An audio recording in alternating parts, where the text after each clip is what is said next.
नमस्कार दोस्तों, आज के वीडियो में हम बात करेंगे कि इन्वेस्टिंग में वो कौन कौन सी चीज़ें हैं जो हमें बहुत ज़्यादा ध्यान रखनी चाहिए या फिर कह सकते हैं कि हमें किन चीज़ों पर ज़्यादा फोकस करना चाहिए।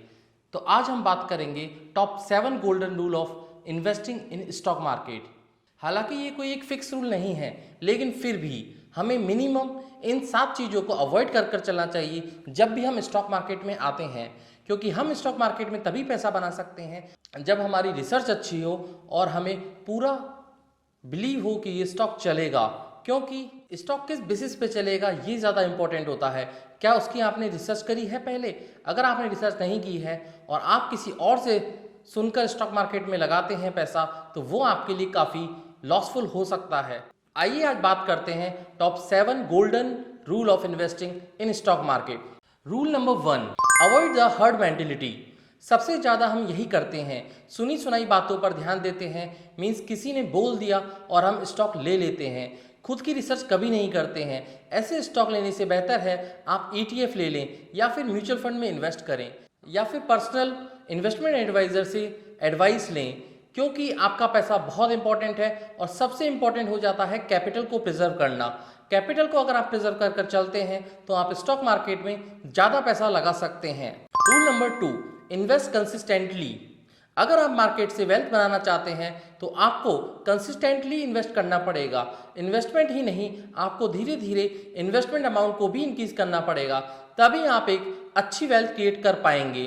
क्योंकि स्टॉक मार्केट में कई बार हमें एवरेज डाउन करना पड़ता है, एवरेज अप करना पड़ता है, या फिर कभी कभी जब मार्केट बहुत ज़्यादा गिर जाती है तो हमें लमसम इन्वेस्टमेंट करना भी काफ़ी फायदेमंद होता है। Rule number 3, think long run.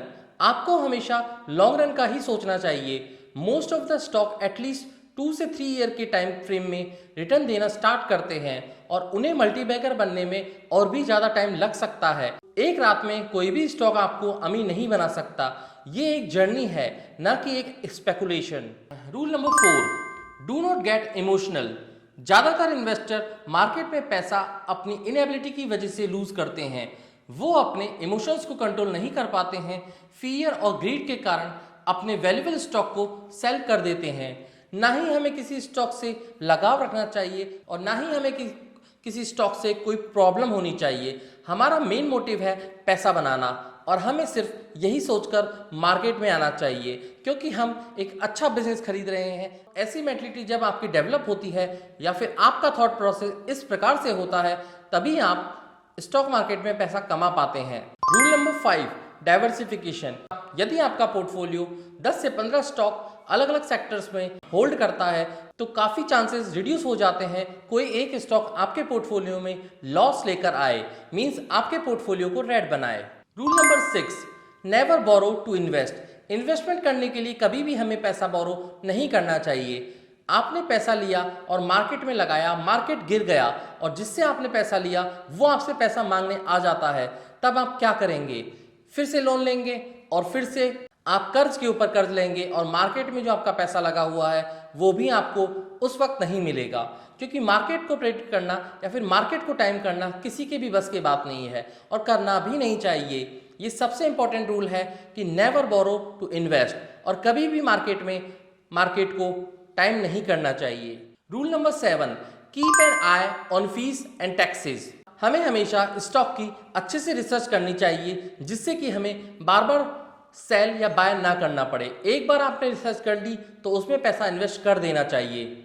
और यही रूल म्यूचुअल फंड में भी लगता है, क्योंकि म्यूचुअल फंड में भी हमारा एक्सपेंस रेशो लगता है। अगर हम बार बार अपने फंड को चेंज करेंगे तो ये आपके लिए काफ़ी हानिकारक हो सकता है और आपके पोर्टफोलियो के लिए भी काफ़ी लॉसफुल या फिर पेनफुल हो सकता है। इससे सिर्फ फंड मैनेजर या फिर आपका ब्रोकरेज फर्म है वही पैसा कमाएगा, ना कि आप। आशा करता हूं आपको आज का वीडियो पसंद आया होगा।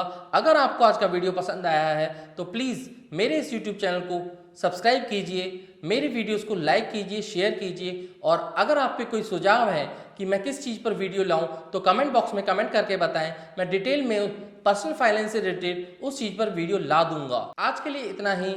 Stay tune. This is Pushpendra signing off. जय हिंद।